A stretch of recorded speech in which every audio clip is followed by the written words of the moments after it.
wiped the sweat from her forehead as she watched her son Alex throw stones into the small creek. The afternoon sun filtered through the tall pine trees, creating dancing shadows on the forest floor. This was their special place, the only place where she could forget about unpaid bills, double shifts at the diner, and her second job cleaning offices until midnight.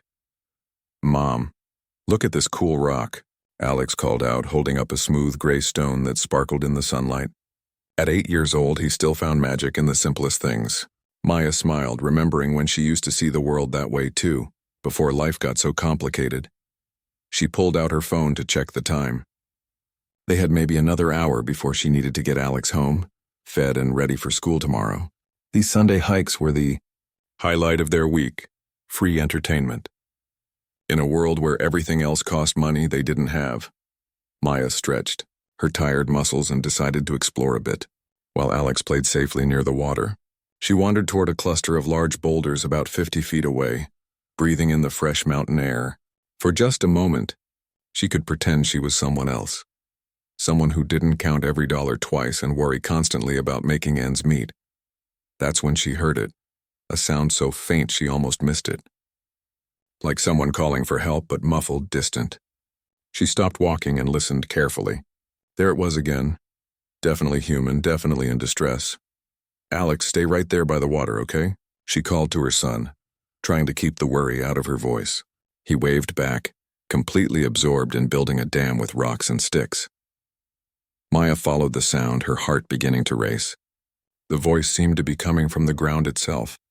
She found herself standing in a small clearing where the earth looked disturbed, not like animals had been digging, but like someone had been working here with tools.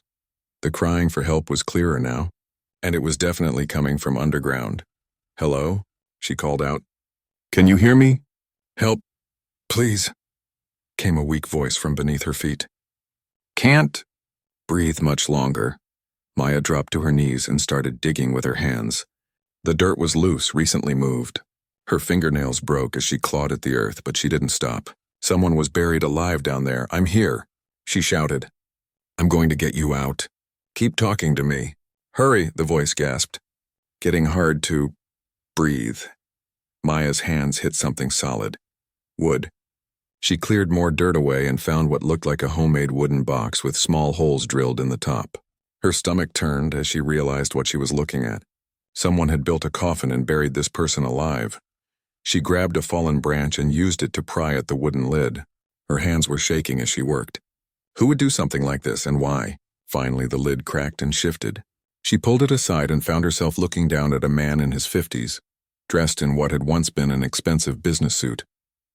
His face was pale and covered in dirt, his breathing shallow and rapid. "Oh my God," Maya whispered. She reached down and helped him sit up, supporting his weight as he gasped for fresh air. "Thank you," he wheezed, his voice barely audible. "Thought I was going to die down there." Maya helped him climb out of the makeshift grave. He was tall and well-built, though clearly weakened by his ordeal. His gray hair was disheveled, and his suit was torn and filthy, but she could tell the clothes had been expensive. Gold cufflinks caught the sunlight, and his watch looked like it cost more than Maya made in a year. "We need to call the police," she said, pulling out her phone. "Who did this to you?" The man grabbed her wrist gently but firmly. His eyes, now clearer as he breathed normally again, looked directly into hers. "They know about the money," he whispered urgently. "They know about your debts." Maya jerked her hand away. "What did you say?" "The medical bills," he continued, his voice getting stronger but still quiet. $47,000 from your son's emergency surgery last year." Maya's blood went cold. She took a step back, her mind racing. "How do you know that?" "Who are you?" The man slowly got to his feet, brushing dirt from his ruined jacket. Despite everything he'd been through, he carried himself with a certain dignity, like someone used to being in charge. "My name is David Whitmore," he said, "and I know about your debts because I've been having you investigated." "Investigated?" Maya's voice cracked. "I've never seen you before in my life." "Why would you—" "Because," David interrupted, reaching into his inside jacket pocket with shaking hands. "You're my daughter." Maya stared at him like he'd lost his mind. "That's impossible.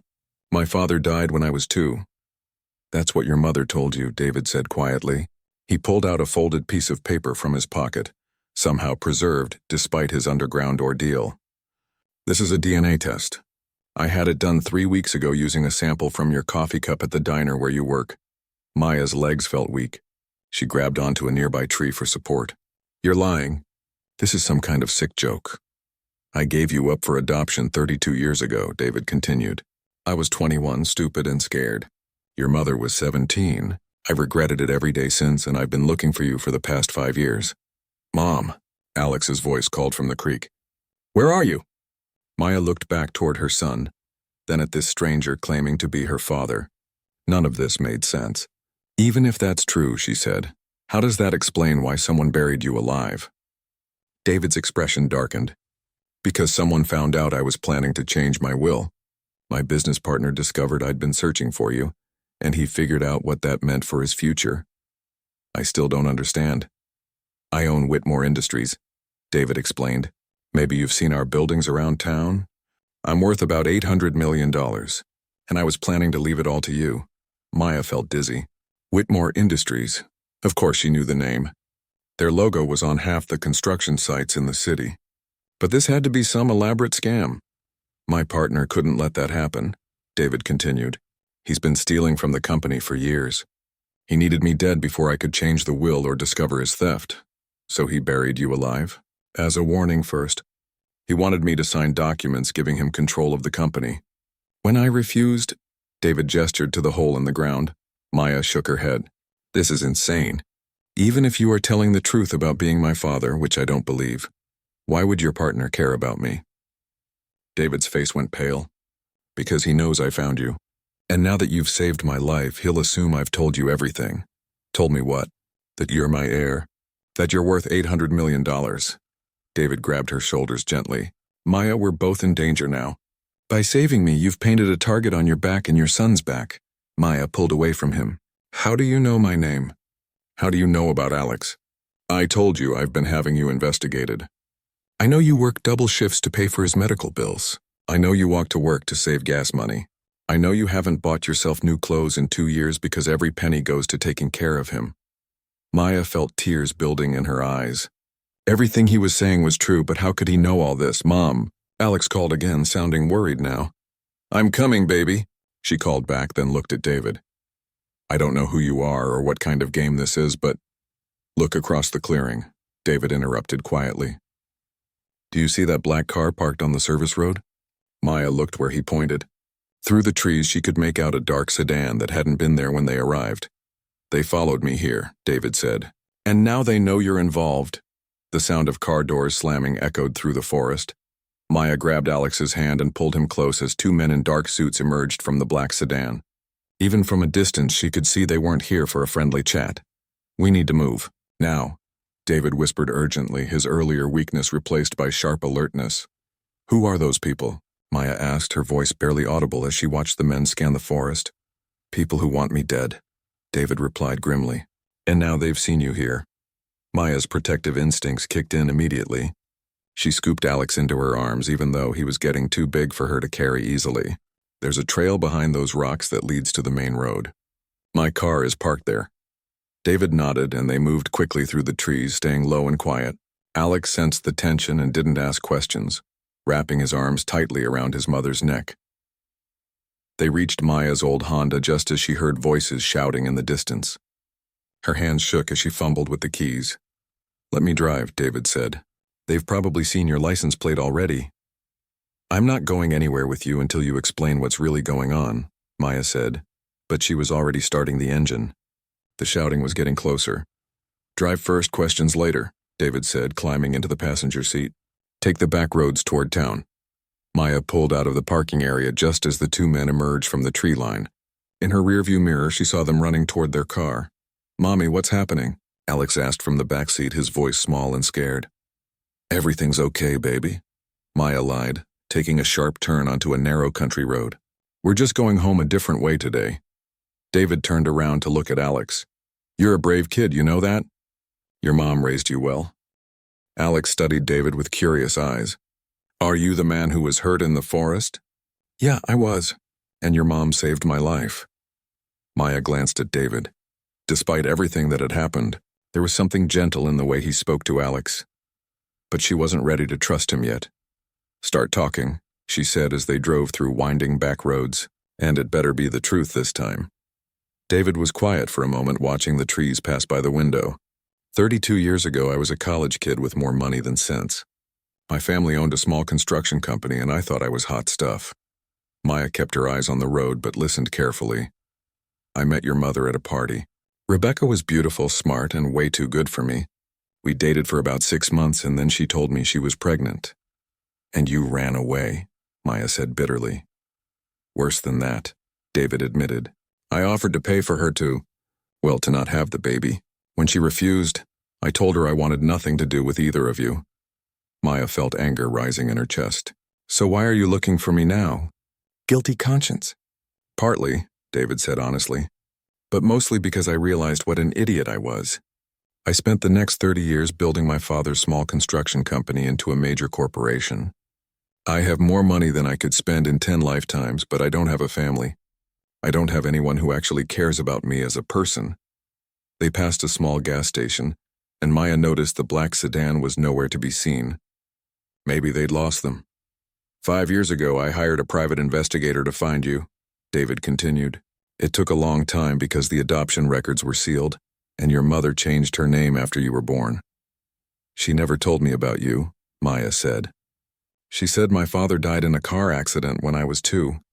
She was protecting you, and she was probably right to do that. The man I was back then didn't deserve to know you." Alex had fallen asleep in the back seat, exhausted by the afternoon's excitement. Maya lowered her voice. "Even if I believe any of this, it doesn't explain why someone tried to kill you, or how they know about my personal business." David reached into his jacket pocket and pulled out a thick folder. "This is everything the private investigator found out about you. I know it sounds creepy, but I wanted to understand who you'd become before I tried to contact you." Maya pulled over at a roadside rest stop and turned off the engine. She opened the folder and felt her blood run cold. There were photos of her at work, copies of her medical bills, even a copy of Alex's school enrollment forms. "This is stalking," she whispered. "I know how it looks," David said quickly, "but I wasn't trying to hurt you. I was trying to figure out how to help you without making you feel like charity."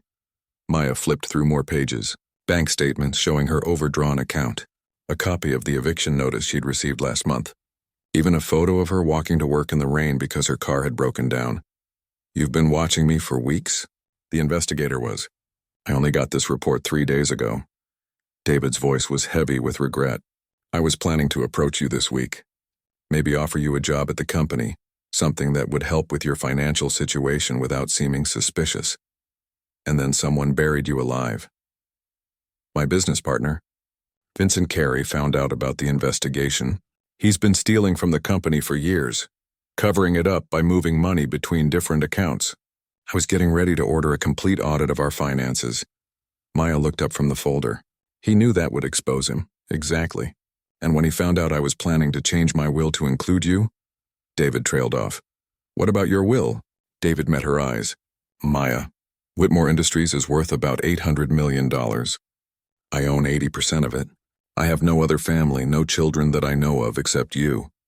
My current will leaves everything to Vincent." Maya stared at him. "You're telling me that by finding you in the woods, I accidentally inherited $800 million? And made yourself Vincent's #1 target in the process," David said grimly. Maya felt dizzy. This was too much to process. "I can't be worth that much money. I clip coupons to buy groceries. Money doesn't change who you are," David said softly. "And from what I've learned about you, you're exactly the kind of person who should have it. You work 2 jobs to take care of your son. You've never missed a rent payment, even when it meant you didn't eat dinner. You volunteer at his school even though you're exhausted. How do you know all that?" "Because I had you investigated, remember? But also because you saved a complete stranger's life today, without thinking twice about your own safety. That tells me everything I need to know about your character." Maya looked back at Alex, still sleeping peacefully. "What happens now? Do we go to the police? Vincent has connections everywhere. Half the police department has gotten donations from our company. The mayor, the district attorney. We've contributed to all their campaigns. So we're on our own?" David nodded. "For now. But Maya, there's something else you need to know." She looked at him warily. "What now?" David pulled out another paper from the folder. It was a DNA test report with both their names on it. "This is real," he said quietly. "You are my daughter, and whether you want anything to do with me or not, that makes you Vincent's biggest problem.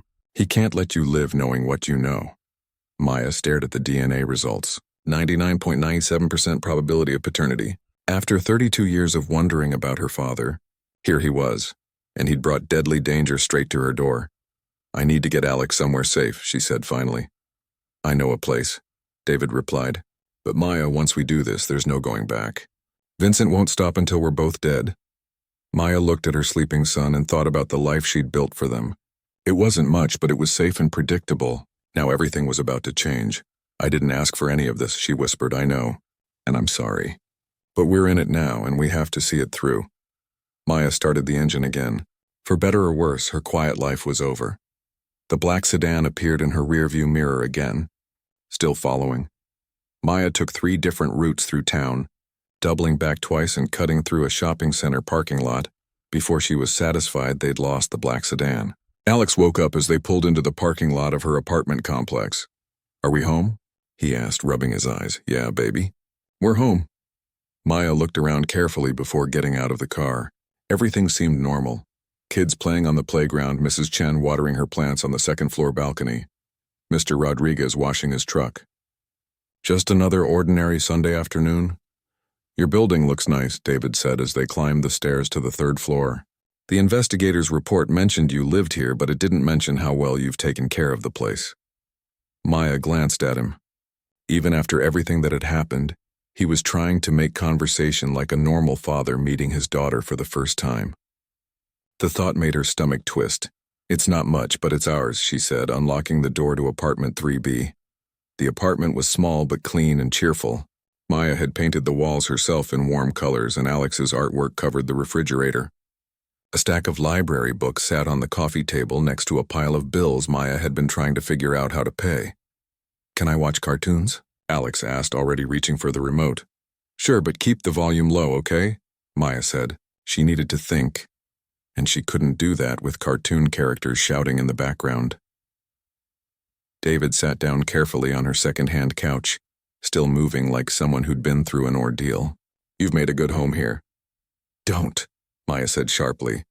"Don't try to be nice to make up for 32 years. I'm helping you because someone tried to kill you, not because I've suddenly decided you're my dad." David nodded. "Fair enough. But Maya, we need to talk about what happens next." She poured herself a glass of water and sat down across from him. "Okay, start with Vincent. Tell me everything." "Vincent and I have been partners for 15 years, David began. "When I inherited the company from my father, it was still small. Maybe 10 employees, a few $1 million in contracts. Vincent was brilliant with numbers and he had connections throughout the city. So you made him your partner." 50-50 partners, actually. The company grew fast under our partnership. We went from 10 employees to over 500. We started getting contracts for major buildings, shopping centers, even some government projects. Maya watched Alex out of the corner of her eye. He was absorbed in his cartoons, but she kept her voice low anyway. "When did things go wrong?" David rubbed his forehead. "About 3 years ago, I started noticing small things. Invoices that didn't quite match up. Payments to contractors I'd never heard of. At first, I thought it was just poor record-keeping, but it wasn't. Vincent had been systematically stealing from the company for years. He created fake contractor accounts, inflated material costs, even charged us for equipment that didn't exist. I estimate he's stolen close to $20 million. Maya nearly choked on her water. $20 million? How did you not notice? Because I trusted him completely. Vincent handled all the financial details while I focused on the construction side. I signed whatever he put in front of me. David shook his head. I was an idiot. So what changed? Why did you finally figure it out? Pure accident. My accountant had a heart attack 6 months ago, and we had to bring in a temporary replacement. She started asking questions about payments that Vincent couldn't answer. That's when I realized I needed to dig deeper. Maya got up and checked the window. The parking lot still looked normal, but she couldn't shake the feeling that they were being watched. 2 weeks ago, I hired an independent auditing firm to go through our books. David continued. Vincent doesn't know about it yet. The preliminary report shows he's stolen even more than I thought.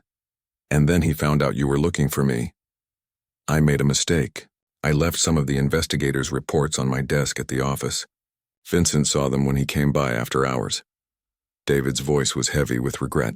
He put two and two together pretty quickly. Maya sat back down. He realized that if you found me and changed your will, he'd lose access to all that money.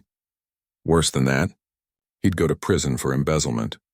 The audit will expose everything he's done. His only chance was to get rid of me before I could turn over the evidence. So he had you kidnapped. David nodded grimly. 3 days ago, I was leaving the office late when someone hit me over the head in the parking garage. I woke up in that wooden box in the forest.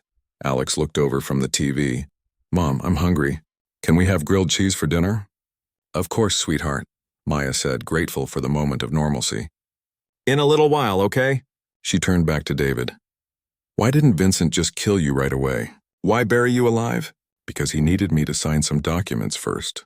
Papers that would give him full control of the company and access to all the accounts. He thought a few hours underground would make me more cooperative. But you refused. I told him I'd rather die than let him get away with what he'd stolen. So he said he'd give me time to think about it. Said he'd come back in a day or two to see if I'd changed my mind. Maya shuddered. And if you still refused? Then he'd leave me there to die and forge my signature on the documents. With me gone and no other heirs, he'd inherit everything according to my current will. Except now he knows about me. Exactly. You're not just a threat to his inheritance anymore. You're a witness to his attempted murder. And if something happens to me now, you'd still inherit everything. Maya walked to the window again and looked down at the parking lot. Her blood went cold. The same black sedan was parked across the street and she could see someone sitting in the driver's seat.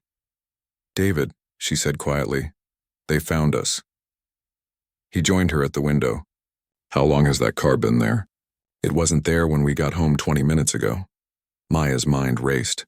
Alex, honey, come here for a second. Alex bounced over to them. What's up, Mom?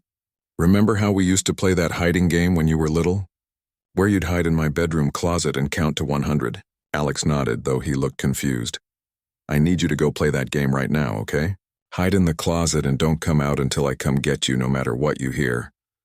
But Mom, I'm not scared of anything. I'm 8 years old now. Maya knelt down to his level. I know you're brave, baby. But this is a different kind of game. A very important one. Can you do that for me? Alex looked between Maya and David, clearly sensing something was wrong. But he nodded and ran toward the bedroom. Good boy, Maya called after him. Stay hidden until I come get you. David was already moving away from the window. We need to get out of here. Is there a back exit? Fire escape outside the bedroom window. But if we use it, we'll have to leave Alex here. We can't do that. Maya felt panic rising in her chest. If they see us running with him, they'll know we're trying to escape. At least if he's hidden, they might not find him. Maya, I won't leave a child behind. I already abandoned you once. I'm not making that mistake again. Before Maya could respond, she heard footsteps on the stairs outside. Heavy boots moving quickly and trying to be quiet. Too late, she whispered. David looked around the small apartment desperately. Is there anywhere we can all hide? Maya shook her head. Not altogether. The footsteps stopped right outside their door. Maya could see shadows moving under the door crack. Then came a soft knock. Maya Rodriguez? A deep voice called out. We'd like to have a word with you. Maya and David looked at each other. They both knew these men hadn't come to talk. We know you're in there, the voice continued. And we know you have something that belongs to our boss. David stepped protectively in front of Maya. What do you want us to do? Maya looked toward the bedroom where Alex was hidden, then at the front door where Vincent's men were waiting. They were trapped. The doorknob began to turn slowly. Maya's heart pounded as the doorknob turned completely. She grabbed David's arm and pulled him toward the kitchen. The fire escape, she whispered. We can get to it through the bedroom window. But before they could move, the front door suddenly burst open. 2 men in dark suits stepped inside, and Maya recognized them as the same men from the forest. Nobody needs to get hurt here, the taller man said, his hand inside his jacket. We just want to have a conversation. Maya's mind raced. Alex was hidden in the bedroom closet, hopefully too scared to make a sound. She had to keep these men away from him. What do you want? She asked, trying to keep her voice steady. Our boss wants to see both of you. The shorter man replied. Seems you folks had quite an adventure in the woods today. David stepped forward. Vincent sent you. Smart man, the tall one said with a cold smile. Mr. Vincent wants to clear up this little misunderstanding. He's waiting in his car downstairs. Maya knew this was a lie. Vincent wasn't planning to talk to them. He was planning to finish what he started in the forest, and if we refuse? David asked. The men exchanged glances. I don't think you want to do that, especially with a kid in the house. Maya's blood went ice cold.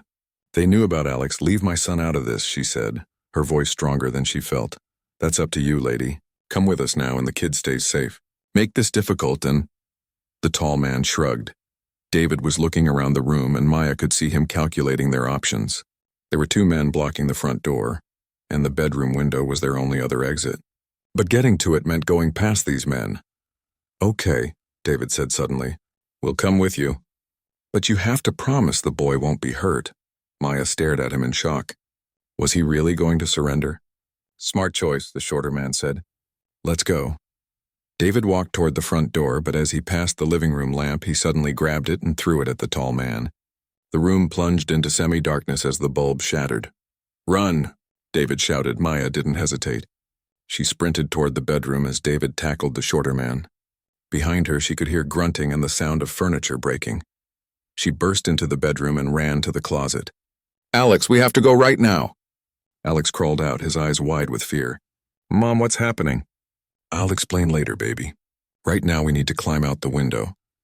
Maya opened the window and looked down at the fire escape. It was a straight drop to the alley behind the building. Not safe, but their only option. She could hear fighting in the living room, and David shouting for them to hurry. I'm scared. Mom, Alex whispered. I know, sweetheart. But remember how brave you were today in the forest? I need you to be that brave again. Maya helped Alex climb onto the fire escape first, then followed him. They were halfway down when David appeared in the bedroom window above them. They're right behind me, he called down. Maya and Alex reached the ground and ran toward the alley entrance. David was climbing down the fire escape when one of the men appeared in the window and started shooting. Maya screamed and pulled Alex behind a dumpster as bullets sparked off the metal fire escape. David jumped the last few feet and landed hard, rolling as he hit the ground. Are you hurt? Maya asked as he limped over to them. I'll live. We need to get to your car. They ran through the alley and around to the parking lot. Maya's Honda was still where they'd left it, but the black sedan was now parked right behind it, blocking them in. This way, David said, pointing toward the street. They ran between the apartment buildings and came out on the main road. Behind them, Maya could hear shouts and the sound of car doors slamming. There's a bus stop 2 blocks down, Maya said, breathing hard. They'll catch us before we get there, David replied. And we can't risk getting on a bus with civilians. Maya looked around desperately. They were in a residential area with nowhere to hide. The sun was setting and soon it would be dark. Mom, I can't run anymore, Alex panted. Maya scooped him up in her arms. He was getting too heavy for her to carry, but she didn't have a choice. The old Morrison place, David said suddenly. It's been abandoned for years. We could hide there until morning. That's 5 miles from here. Then we better start walking. They cut through backyards and side streets, staying away from main roads. Alex had fallen asleep in Maya's arms, exhausted by the day's events. David took turns carrying him when Maya's strength gave out. I'm sorry, David said during one of their rest stops. I never wanted to put you and Alex in danger. Maya looked at this man who claimed to be her father. His expensive suit was torn and dirty. His face was bruised from the fight and he was limping badly. But he'd risked his life to help them escape. Why did you fight them? She asked. You could have just told them where Alex was hiding. Because he's my grandson, David said simply. And because you're my daughter, whether you want to be or not. Family protects family. Maya felt tears building in her eyes. I don't know how to do this. I don't know how to trust you. You don't have to trust me. You just have to let me help keep you both safe. They walked in silence for a while, taking turns carrying Alex and listening for the sound of cars behind them. The Morrison house was an old Victorian mansion that had been empty since Maya was a teenager. Local kids used to dare each other to spend the night there. I used to be scared of this place when I was little, Maya said as they approached the rundown house. Are you scared now? Maya looked back toward town, thinking about Vincent's men searching for them. No, I'm more scared of what's chasing us. They broke in through a back window and found themselves in what had once been a grand kitchen. The house smelled musty and felt cold, but it was shelter. David found some old furniture covers in a closet and made a bed for Alex in what used to be the dining room. "He's been so brave today," David said, watching his grandson sleep. "He doesn't understand what's really happening. He thinks this is all some kind of adventure. Maybe that's for the best." Maya sat down on an old chair and looked at David. "What happens tomorrow?" "We can't keep running forever." "I've been thinking about that. Vincent has to know the police will be looking for me soon. When I don't show up for work tomorrow, people will ask questions." "But you said he has connections with the police." "Some of them, yeah, but not all of them. And once the audit report is finished, there'll be too much evidence for him to cover up." Maya leaned back in the chair. "So we just have to survive long enough for the truth to come out." "That's the plan." Outside, they heard the sound of a car driving slowly down the street. David moved to the window and peered through the dusty curtains. "Black sedan," he whispered. "They're still looking for us." Maya joined him at the window. The car passed by without stopping, but they both knew Vincent's men weren't giving up. "David," Maya said quietly, "there's something I need to ask you." "What?" "If something happens to you, what happens to me and Alex? Are we still in danger from Vincent?" David was quiet for a long moment. "As long as you're my heir, you're a threat to him. Even if I'm dead, you could still expose what he's done." Maya felt a chill run down her spine. "So this doesn't end even if he kills you?" "No, it doesn't." They sat in silence, listening to Alex's peaceful breathing and the sound of cars passing on the street. Maya realized that her quiet life was truly over. There was no going back to her apartment, her job at the diner, their Sunday walks in the forest. "I want to show you something," David said, reaching into his jacket pocket. He pulled out a small photo, creased and worn from years of handling. Maya looked at the picture and gasped. It was her mother, young and beautiful, holding a baby. "That's you," David said softly. "You were about 6 months old when this was taken. Your mother gave it to me right before she left town." Maya stared at the photo. She'd never seen a picture of her mother this young. "I've carried it with me every day for 32 years, David continued. "It reminded me of what I'd lost, what I'd thrown away because I was too scared and too selfish to do the right thing." Maya wiped away tears she didn't realize had fallen. "Why are you showing me this now?" "Because tomorrow we're going to face Vincent and one of us might not survive. I wanted you to know that even though I abandoned you, I never forgot you. Not for a single day." Outside, the black sedan drove by again, slower this time. They were running out of places to hide. Maya woke up to the sound of Alex whispering to someone. In the early morning light filtering through the dirty windows, she saw him sitting next to David, showing him a small toy car he always carried in his pocket. "This is Lightning," Alex said seriously. "He's the fastest car in the world. Mom got him for me when I was in the hospital." David examined the toy with the same serious attention Alex was giving it. "He looks very fast. I bet he's won a lot of races." "Yeah, he always wins. Mom says he's lucky." Maya sat up, her body aching from sleeping on the old furniture. "Morning, you two. Mom. David was telling me about when he was little like me." "Did you know he used to build forts out of couch cushions?" Maya looked at David, surprised. He was talking to Alex like they'd known each other for years. "I didn't know that," she said softly. "We should probably get moving," David said, checking his watch. "It's almost 7. Vincent will expect me at the office by 9. Maya stood up and looked out the window. The street was quiet, no black sedans in sight. "What's the plan?" "I've been thinking about that all night. We can't keep running and we can't hide forever. The only way to end this is to expose Vincent before he can hurt anyone else. How do we do that?" David pulled out his cell phone. "I'm going to call him and tell him I'm ready to sign those documents. When he comes to meet me, we'll record his confession." Maya stared at him. "That's insane. He'll just kill you the moment he sees you. Not if he thinks I'm broken. Not if he believes I'm ready to give up everything to save you and Alex. But what if he doesn't confess? What if he just takes the documents and leaves?" David smiled grimly. "Then we'll have to make him confess." Alex looked between them, sensing the tension. "Are we still playing the adventure game?" Maya knelt down next to him. "Kind of, sweetheart. But this part might be a little scary. I need you to be very brave, okay?" "I'm always brave," Alex said, puffing out his chest. David made the phone call while Maya and Alex ate some crackers she'd found in her purse. She could only hear David's side of the conversation, but his voice sounded defeated, broken. "Vincent, it's me. Yeah, I know you've been looking for me. Listen, I'm done fighting. You win. I'll sign whatever you want, but you have to promise to leave Maya and her son alone. Maya watched David's face as he talked.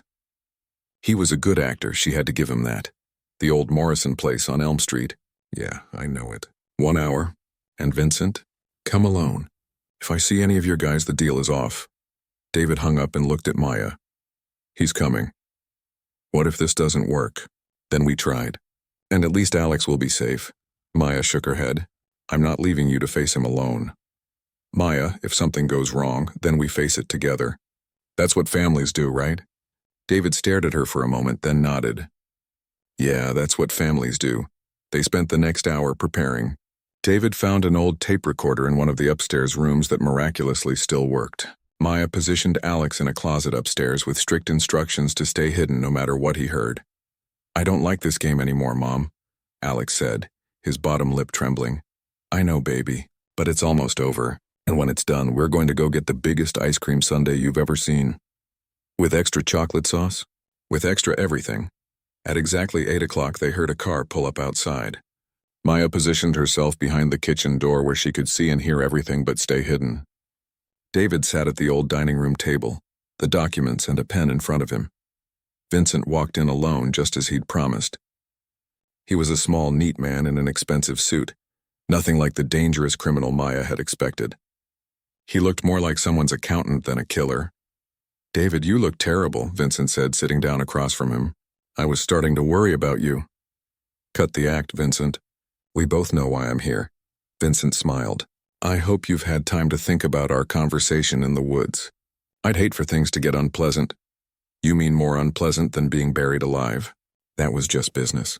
David. Nothing personal. Maya felt sick listening to Vincent talk about attempted murder like it was a minor inconvenience. I want your word that Maya and her son will be left alone, David said. Of course. As long as you sign those papers and disappear permanently, they'll never see me again. Disappear permanently, David repeated loudly. You mean you want me dead? Vincent glanced around nervously. I want you to relocate, maybe to a nice tropical island somewhere, far away from here. We both know that's not what you mean, Vincent. Just like we both know about the $20 million you've been stealing from our company. Vincent's friendly mask slipped for just a moment. I don't know what you're talking about. The fake contractor accounts, the inflated material costs, the equipment purchases that never happened. David's voice was getting stronger. Did you really think I wouldn't eventually figure it out? You can't prove anything. David reached into his jacket and pulled out a thick folder. Actually, I can. The audit report came in yesterday. Every transaction, every forged invoice, every stolen dollar is documented right here. Vincent's face went white. You're lying, am I? Then why are you so nervous? Vincent stood up quickly, his hand moving inside his jacket. Where is that report? Somewhere safe, along with copies of all the evidence. If anything happens to me, it goes straight to the FBI. You're bluffing. Try me. Maya could see Vincent thinking, calculating his options. She held her breath, hoping the recorder was picking up everything. Even if that's true, Vincent said finally, it doesn't matter. With you dead and no other heirs, I inherit everything. I can replace whatever I took before anyone notices. Except I do have an heir now, David said calmly. My daughter. The one you've been hunting all over town. Vincent laughed bitterly. You mean that waitress? She'll never be able to prove who she is. She already has. DNA tests, birth records, everything she needs to claim her inheritance. Then I'll just have to make sure she has an accident too. Maya's blood ran cold. Vincent had just confessed to planning their murders, and hopefully the recorder had captured every word. You'd kill a mother and her 8-year-old son? David asked. I'd kill anyone who threatens to take away what I've worked for, Vincent snapped. I've spent 15 years building this company while you played around like some kind of construction prince. I deserve that money more than some stranger who shares your DNA. And the embezzlement. Do you deserve that too? Vincent pulled a gun from inside his jacket. I took what was owed to me. You never appreciated what I brought to this partnership. Maya knew this was her cue. She stepped out from behind the door, her phone in her hand, clearly recording. Say that again for the camera, she said. Vincent spun around, his gun pointed at her. You little... Careful, Maya said, trying to keep her voice steady. This video is being live-streamed to my social media. Thousands of people are watching right now. It was a lie, but Vincent didn't know that. "You're bluffing." Maya held up her phone so he could see the screen. She'd started a Facebook Live video the moment she heard Vincent's car pull up. The viewer count was climbing as her friends and coworkers tuned in. "Look for yourself. Everyone can see your face, hear your confession. Even if you kill us both, the evidence is already out there." Vincent looked at the phone, then back at David, his gun wavering between them. "Put the gun down, Vincent," David said quietly. "It's over." They could hear sirens in the distance getting closer. "One of my viewers called the police," Maya said. "They're almost here." Vincent's face crumpled as he realized he'd lost. The gun fell from his hand and clattered to the floor. 5 minutes later, the Morrison house was full of police officers. Vincent was arrested for kidnapping, attempted murder, and embezzlement. The evidence from Maya's video and David's audio recording was more than enough to put him away for the rest of his life. As they watched Vincent being led away in handcuffs, David put his arm around Maya's shoulders. "Is it really over?" she asked. "It's really over." Alex came running down the stairs and threw himself into Maya's arms. "Mom, did we win the adventure game?" Maya looked at David, this stranger who was her father, who'd risked everything to protect them. "Yeah, baby, we won." 6 months later, Maya stood in the kitchen of her new house watching David and Alex build a treehouse in the backyard. The inheritance had changed their lives completely. No more double shifts, no more unpaid bills. No more worrying about Alex's future, but the best change wasn't the money. "Grandpa David, can we add a secret compartment for lightning?" Alex called from the tree. "Of course we can," David called back. "Every good treehouse needs a secret compartment." Maya smiled. They'd both lost so many years, but maybe it was never too late for a family to find each other. David caught her watching and waved. She waved back, finally ready to let him be the father he'd always wanted to be.